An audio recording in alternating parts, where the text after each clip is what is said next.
नमस्कार विद्यार्थी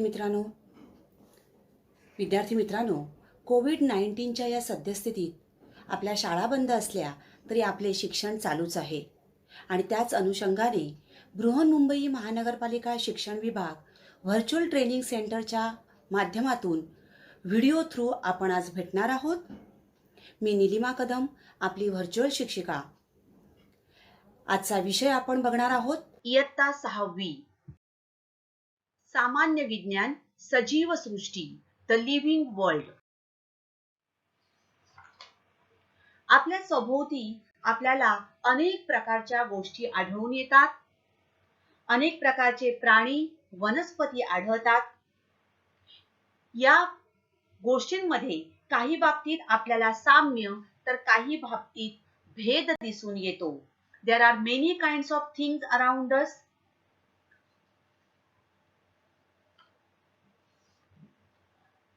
Just look at them and there are some features. With the help of these we can classify them.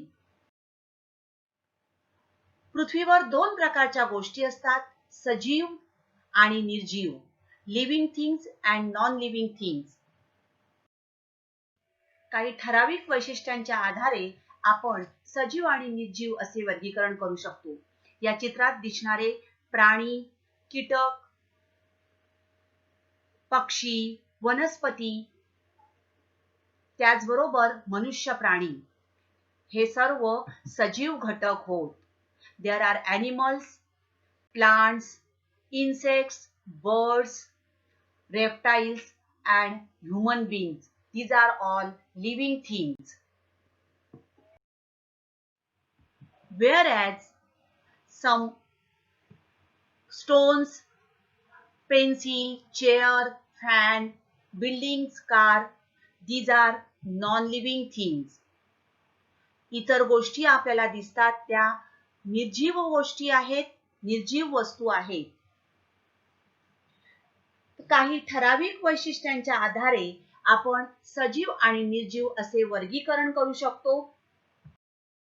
There are some features. With the help of these features we can classify as living and non-living things. These are nothing but the characteristics of living things. ही सजीवांची लक्षणं होत. सजीवांचं पहिलं लक्षण आहे वाढ, growth. A baby grows up to become a boy or a girl, then young man, and then adult person. During this period of its growth, baby gains in height, weight, and strength. In the same way, all animals grow into adults in a certain period. प्राण्यांची वाढ ही ठराविक काळापर्यंत होत असते. प्राण्यांप्रमाणे वनस्पतींचीही वाढ होते. वनस्पतींना अंकुर फुटतो, रोप तयार होते, त्यानंतर रोपापासून झाड तयार होते, झाडाचा पुढे वृक्ष तयार होतो. Though all living things grow, animals grow only for a certain period, but plants grow as long as they live. वनस्पतींची वाढ ही त्या जिवंत असेपर्यंत होतच राहते. The growth of living things occurs in all parts of the body. Now, for this growth, plants require food. मग वनस्पती अन्न कसे तयार करतात? तर हिरव्या वनस्पती सूर्यप्रकाशात हरितद्रव्य, कार्बन डायऑक्साइड आणि पाणी यांच्या सहाय्याने प्रकाश ऊर्जेचे रासायनिक ऊर्जेत रूपांतर करतात आणि ही ऊर्जा अन्नाच्या रूपात साठवली जाते. या क्रियेला प्रकाश संश्लेषण असे म्हणतात. वाढीसाठी अन्नाची आवश्यकता असते आणि वनस्पती प्रकाश संश्लेषण क्रियेमार्फत अन्न तयार करतात. Food is necessary for growth.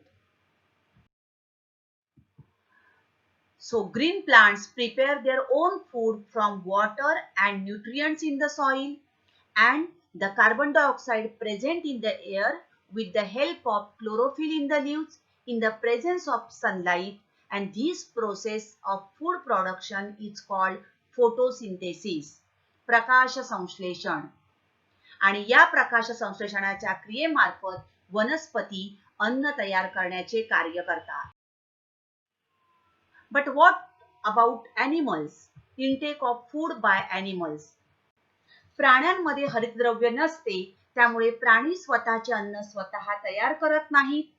So animals depend on others for their need for food.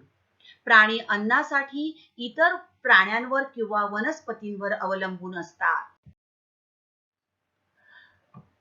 सजीवांचं दुसरं लक्षण आहे श्वसन, रेस्पिरेशन. नाकाने पर्यावरणातील ऑक्सिजन घेणे म्हणजे श्वास व कार्बन डायऑक्साइड बाहेर सोडणे म्हणजे उच्छवास, breathing in and breathing out. श्वास आणि उच्छवास मिळून श्वासोच्छवास हे सजीवांचे एक लक्षण आहे. Inhaling oxygen and exhaling carbon dioxide form in the body due to the use of oxygen is called respiration. प्राण्यांप्रमाणेच वनस्पतींमध्ये सुद्धा श्वसनाची क्रिया घडून येते. वनस्पती दिवसा ऑक्सिजन वातावरणात सोडतात आणि कार्बन डायऑक्साइड शोषून घेतात, तर रात्रीच्या वेळेला ऑक्सिजन घेतात व कार्बन डायऑक्साइड बाहेर सोडतात.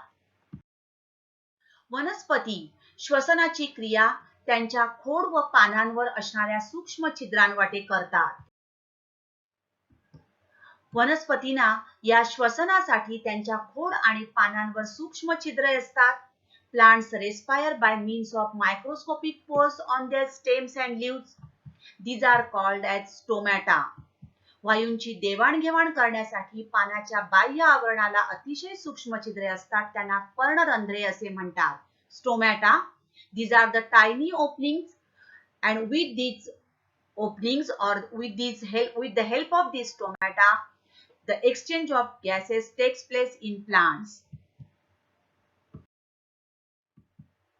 तर इतर प्राणी कि पक्षी किंवा कीटक कशा प्रकारे श्वसन करतात? मासे कल्ल्यांच्या सहाय्याने श्वसन करतात. Fishes respire through gills. तर पक्ष्यांमध्ये वायूंची देवाणघेवाण फुफ्फुसामार्फत होते. In addition to lungs, birds have air sacs inside their body. कीटकांमध्ये वायूंची देवाणघेवाण बाह्य नलिकांच्या मार्फत केली जाते. Instead of lungs, insects breathe with a network of tiny tubes called trachea. There are tiny holes, that is spiracles, and network of these tubes, that is tracheal system. तर गांडुळामध्ये ओलसर त्वचा आणि केशिकांद्वारे वायूंचे आदान प्रदान होते. In earthworm, gases are exchanged through the moist skin and capillaries. तर विद्यार्थी मित्रांनो, आता आपण इथेच थांबणार आहोत. अशाच काही सुंदर सुंदर व्हिडिओ सहित पुन्हा भेटणार आहोत पुढच्या भागात. तोपर्यंत थँक यू. घरी राहा, सुरक्षित राहा.